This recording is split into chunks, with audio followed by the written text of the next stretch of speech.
How you guys and girls doing today? Black Boy Gamer here. In this video, I wanted to bring y'all the #1 tip I have for y'all when it comes to avoiding Overwatch burnout. Let's start the video. Young Savage, why you trapping so hard? Why these niggas capping so hard? Why you got a 12-car garage? Why you pulling out? How you guys and girls doing today? Like I always say, I appreciate everybody who stops by my channel. It really means a lot. You're just not subscribers or viewers, but y'all family, and I really mean it. And if you're new to the channel, please make sure to subscribe and like. It really helps out. With that being said, let's get straight into this video. So y'all, kind of wanted to talk to y'all in this video and just go over exactly what you can do to avoid Overwatch burnout and the #1 tip I have for y'all. And the #1 tip that I've come to the conclusion with is just think about the simple fact that it's not the game you're mad at, it's the people you're getting. What do I mean by this?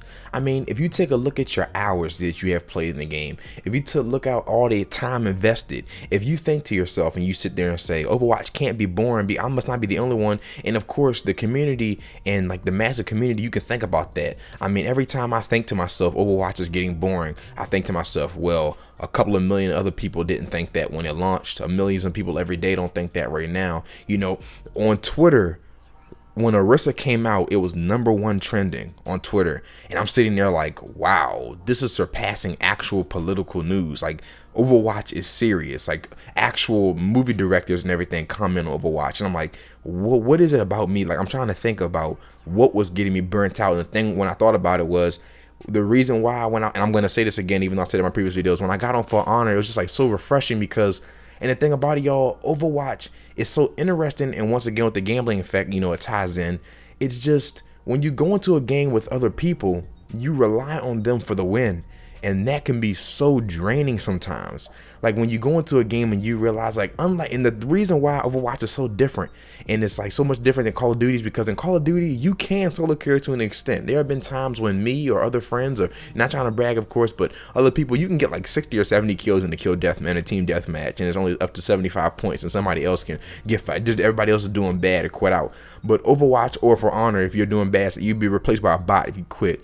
Overwatch, you need that other person. And that's the thing about it, and that's what makes Overwatch so unique yet so frustrating. I mean, like I said, y'all, like I'll get on the game and I'll say to myself, I'm gonna have an amazing day, and then you go into a game and you just have multiple people doing the same thing over and over again, or trolling. And the thing about it is you need that person to cooperate. And like that's what makes it so interesting, because this is the very first game to do it, other than, of course, you know, Team Fortress was like Overwatch, but like y'all know what I'm saying, like, you know, this is like an updated game for 2017 and 2016 that you need a team. Like, it's an actual team-based game. Like every other major game has tried to do this, and like I feel like even though they've done it to a certain extent, Counter-Strike, Call of Duty, etc., it hasn't been quite like Overwatch. I mean, I don't care what the circumstances may be, one person acting up on your team will result in a loss because everybody else will dominate you. And like I think that's what I had to think about whenever I was getting burnt out, because I would get on Overwatch, and I mean, let me know if y'all been going through the same thing. I would get on Overwatch, right? And I would feel like playing real bad. I would go into a couple of games of quick play, and I wouldn't even though I'm not stressing if people are getting mad at me at quick play, or, you know, cussing me out, saying whatever, I don't care. Like, you know, they're acting up in quick play, because, you know, people act up in competitive, so I don't even want to get started on quick play. So, you know, people act up in quick play.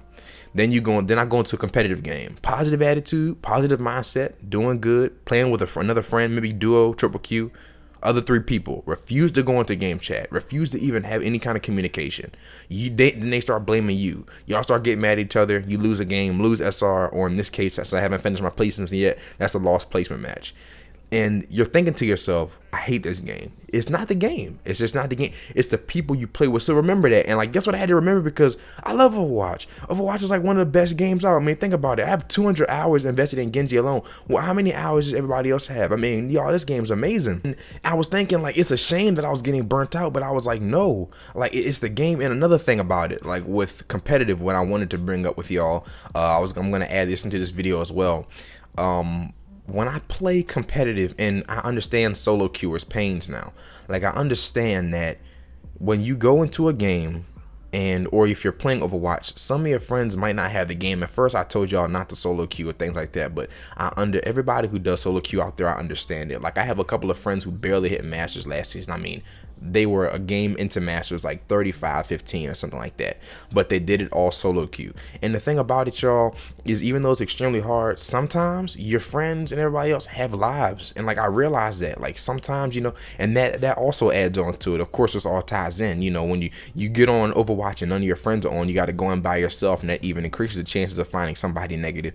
And you know, I was thinking, I was like, you know, because the friends that I play with, even myself, sometimes half of them aren't on, or they won't get on until extremely late at night. And I'm not gonna lie, I do the same thing too. Sometimes I'll say, like, I'll start the stream at like 9 o'clock at night and then wake up at 12 a.m. and just start, like, you know, it's really random. People have lives, they have jobs, they have things they got to do, they have, you know, responsibilities they have to take care of. So like that adds on to it right there. It's like, you know, when every time you get on, unless you have like an actual stack, like an organized schedule, you're not going to be able to expect everybody that you know to get on all the time. So when you, and then you want to play, but you know, if when you go into a solo queue game competitive, you know most likely something bad's going to happen. So like, y'all, to wrap it up, in like, whenever you're getting burnt out, just think to yourself, like, think of all the facts that there is out there. Think about how, wow, a new hero came out and YouTube and Twitter went crazy. Like actual social media sites went crazy. Think about, wow, look how many hours that you as an individual or other people you know have invested in this game already. Think about the facts of how, wow, this game I think had the biggest launch in history.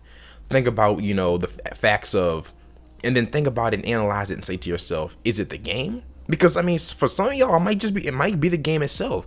It might not be, you know, people. It might just be the game. Like you've played, you know, over 1,000 hours into this game, you're just burnt out. This, I understand that, but before you come to a conclusion, think about that. And like that's something that I had to think about myself. I had to sit here and say, you know, I've got 200 hours on Genji.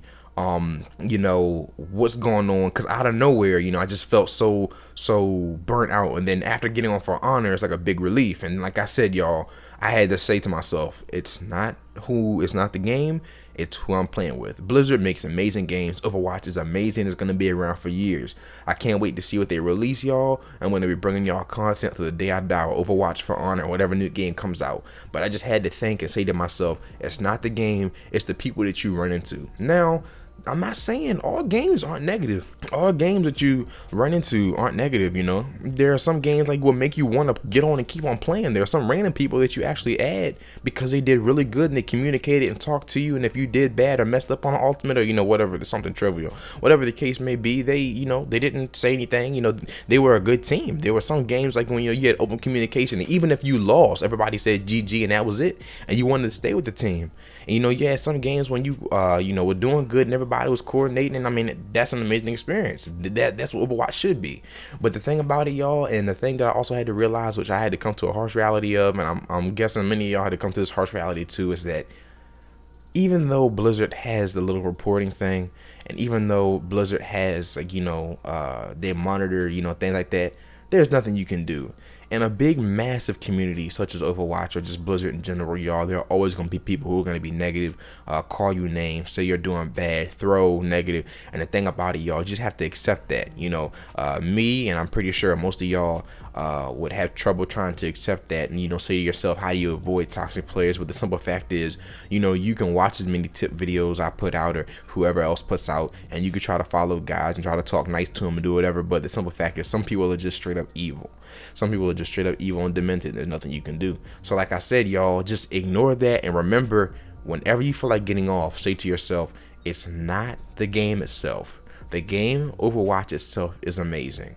It's the people I'm playing with. Ignore it, go into that game. If they're negative, get that game over with and out of the way. Get with a friend, do whatever you have to do.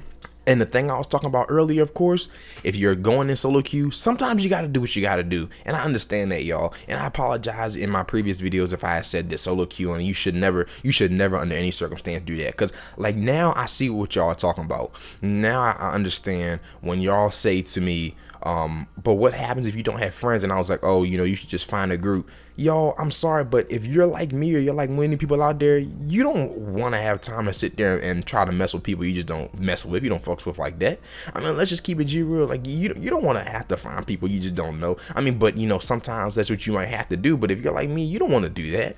But you know, you probably want to. But the thing about it is, if that is how you are, You just have to deal. You just have to do that. You have to deal with that.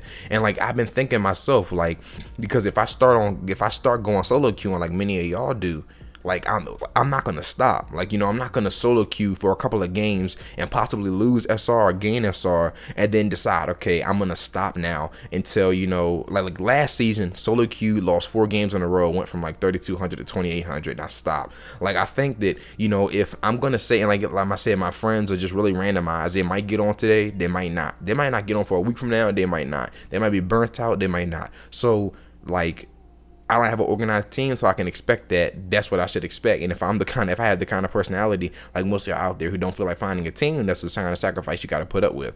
So I'm gonna go into a solo queue. If I decide to go solo queue, I'm gonna stick through with it to the end of the season. I'm gonna get on when I feel like it. I'm gonna play the games that I feel like doing. I'm gonna go into competitive whenever I want to, and that's just gonna be the end of it. I'm not gonna wait on others, and I think y'all should not do the same thing. Like, don't put yourself in a situation that you think is so bad that you have to wait days on end, and you really feel like playing. And then you get on that final day when your friends are able to get on and they can't play. Or like, you know, they have to do something or they're really busy. Like, there have been times when I was just like, not AFK, but I had to run real quick and go get something. Like, even though that's something I had to do, that's still unexcusable. Like, don't inconvenience yourself or like make yourself lose SR for other people. If you need to, by all means necessary. I'm still saying last resort, but if you need to, if you got a personality like I do and most people out there, you don't feel like trying to find other random people you just can't trust, then the only thing left for you to do, your final option, your final resort, is to go solo queue. And like I said, y'all, quick reminder one more time, don't think of this game of, oh, it's the game that's making me mad. No, think to yourself, it's not the game. The game's wonderful. You played this game for how many hours? How many social media sites are going crazy every time this game releases a new something? How many people, you know, don't think about it's the game. Think about, who did I just play with last game that made me go from a positive to a negative attitude. I just wanted to bring y'all this quick video, and I will catch y'all on the next one. BBG out.